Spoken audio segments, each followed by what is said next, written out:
Perhaps no parent escapes the moment of helplessness when their child throws a tantrum. You're standing in a supermarket, arms full of groceries, sweat trickling down your back, while your child is screaming, kicking, and rolling on the floor, all because you said no to a toy. Eyes begin to turn your way, some sympathetic, others judgmental. Your heart races.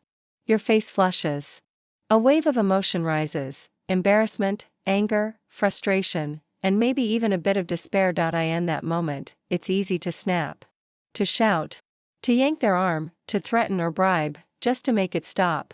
And you wouldn't be wrong to feel that way, because you're human.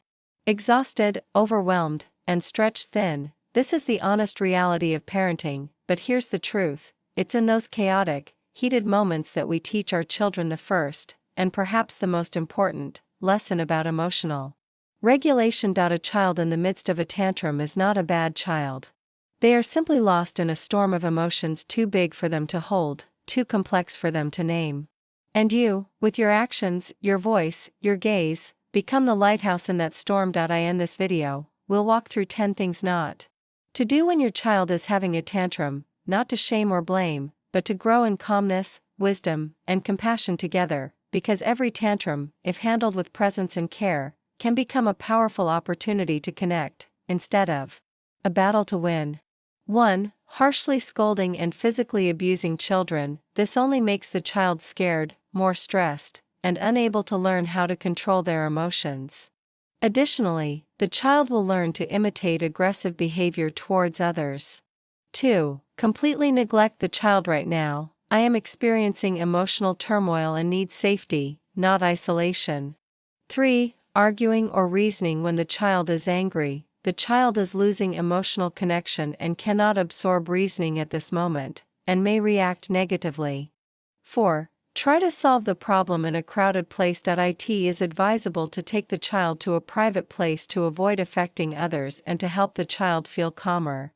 5. Blaming children for being naughty and stubborn. Negative labeling causes the child to shape a poor self-image, making it difficult to improve behavior. 6. Dragging others into judging me. It makes one feel ashamed, losing trust and a sense of safety with their own family. 7. Do not indulge or cater to unreasonable demands from the child. If parents are willing to immediately meet all of a child's needs during tantrums, the child will later exploit their crying to get what they want.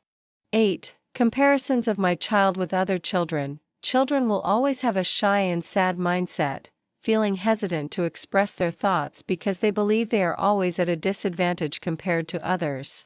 9. You shouldn't lie to children to make them stop throwing tantrums. Lying will cause children to lose trust in their parents and adopt this bad habit.